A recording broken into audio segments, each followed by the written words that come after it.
It all started on a typical Friday evening. I had just finished cleaning up after dinner, and Richard, my husband, was out in the backyard, grilling some extra steaks with a few friends from work. It was a small gathering, nothing too extravagant, but it was one of those nights where everyone felt a bit more relaxed, perhaps a bit too relaxed.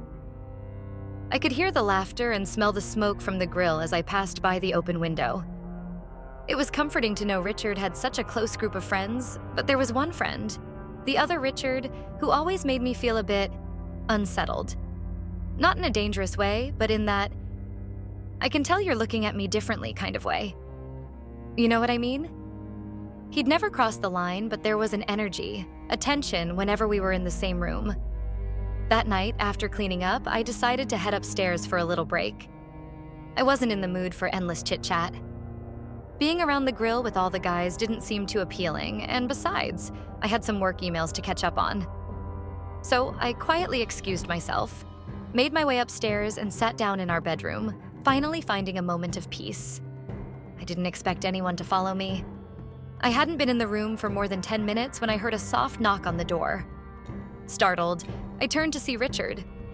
No, not my husband, but the other Richard, standing at the doorway, leaning against the frame with that casual grin he always wore. I could tell he wasn't exactly sober, but he wasn't drunk either.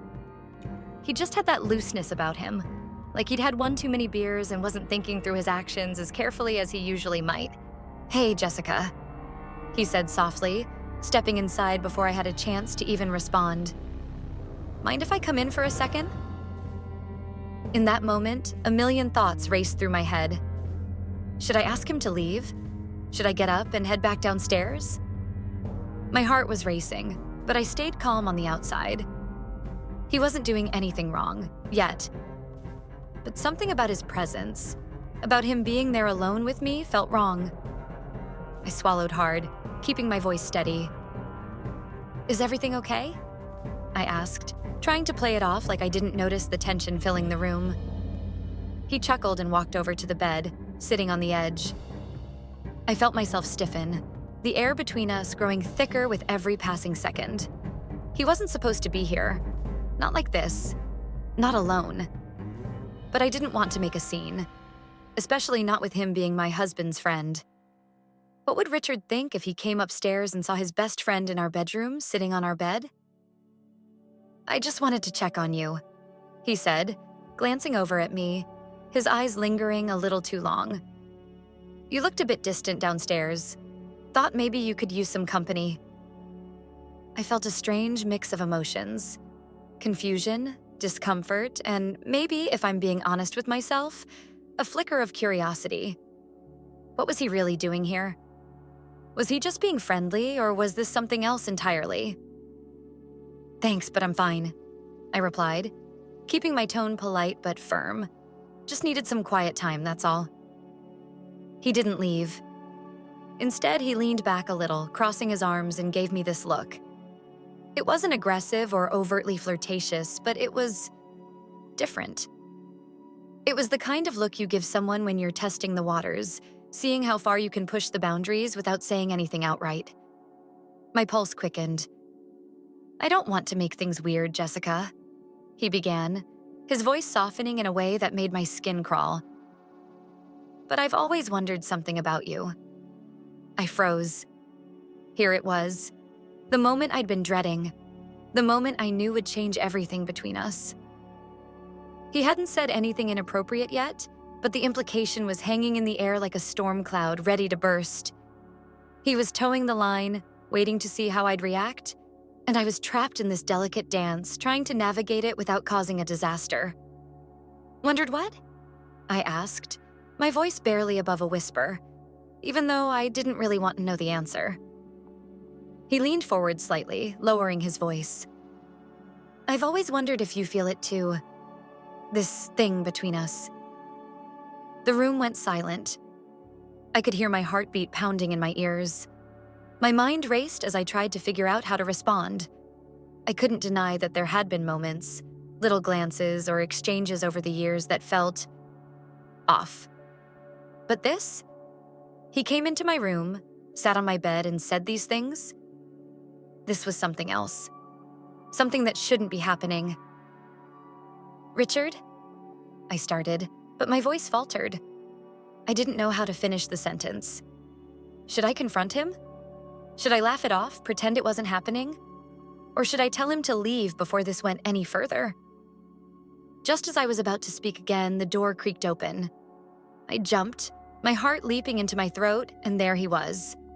My husband, standing in the doorway, looking back and forth between the two of us, his expression a mix of confusion and surprise. Everything happened so quickly. One moment, Richard and I were alone, locked in this tense, unspoken confrontation, and the next, my husband was standing there, unaware of what had just been said, unaware of how close we had come to crossing a line that could never be uncrossed. "Am I interrupting something?" he asked, his tone light but curious, completely unaware of the storm brewing just beneath the surface.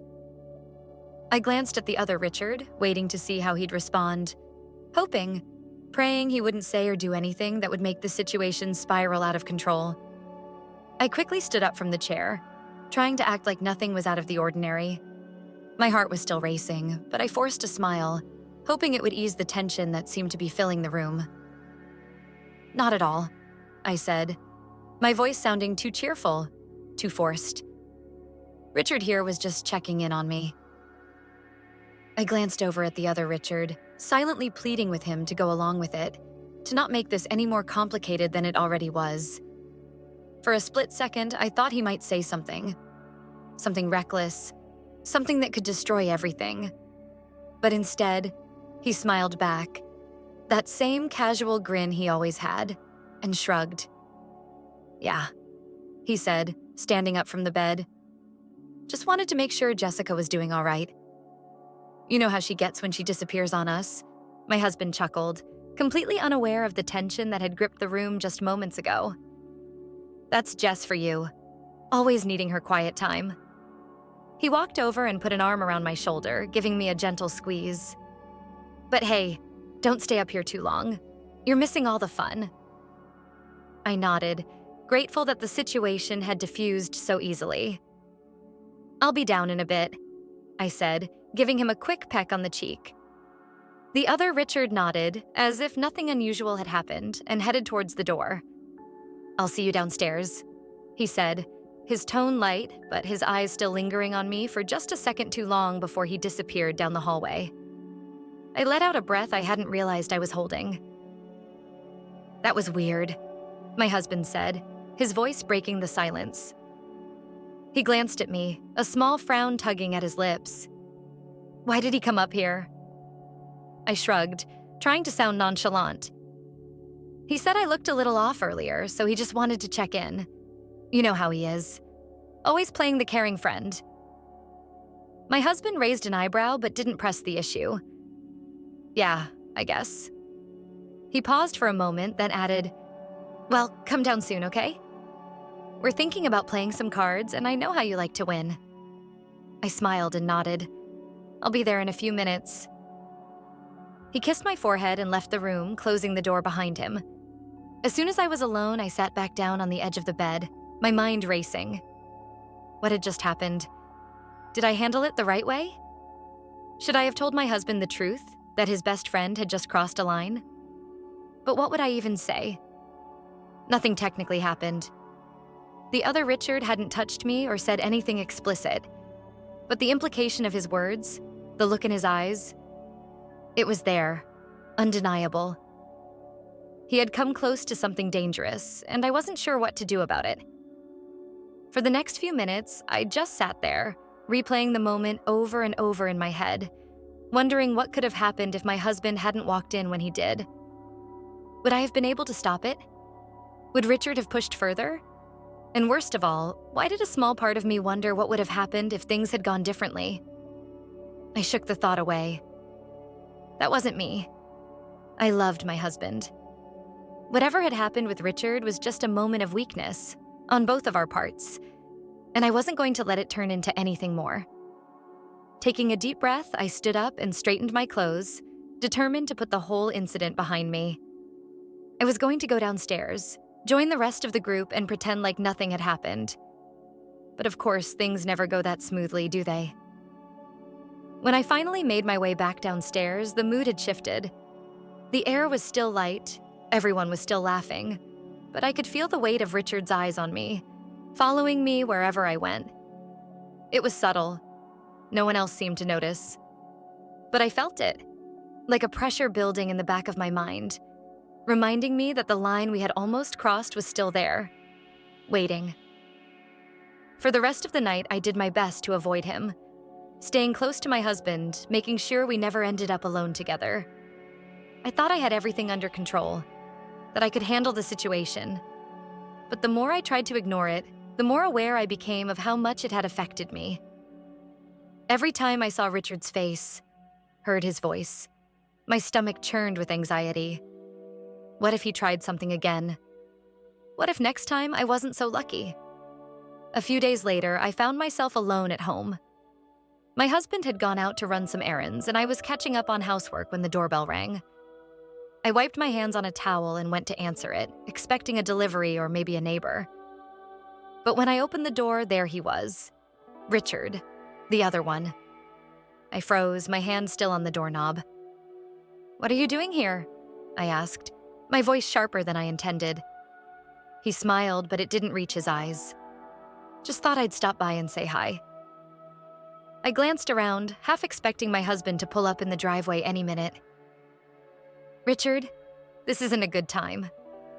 "Come on, Jessica," he said, leaning against the doorframe. "I think we need to talk." I swallowed hard, my heart pounding in my chest. "There's nothing to talk about," I said firmly, trying to keep my voice steady. But he didn't move. Instead, he took a small step forward, lowering his voice. "We both know there is. That night, I wasn't imagining things, was I?" I opened my mouth to protest, but no words came out. My mind was spinning. This was exactly what I had feared, and now here he was, standing at my door, refusing to let it go. "Richard, you need to leave. Now," I said, my voice firmer this time, hoping he'd take the hint. For a moment, I thought he might argue, push back. But then he sighed, running a hand through his hair. "You're right," he muttered, stepping back. "I'm sorry." Without another word, he turned and walked away, leaving me standing there, shaken, but relieved. As I closed the door, I knew things could never go back to the way they were. That unspoken tension would always be there, lurking beneath the surface, and no matter how much I wanted to forget it, the truth was that we had come far too close to something we could never undo. But at least, for now, I had stopped it. And that, I told myself, was enough.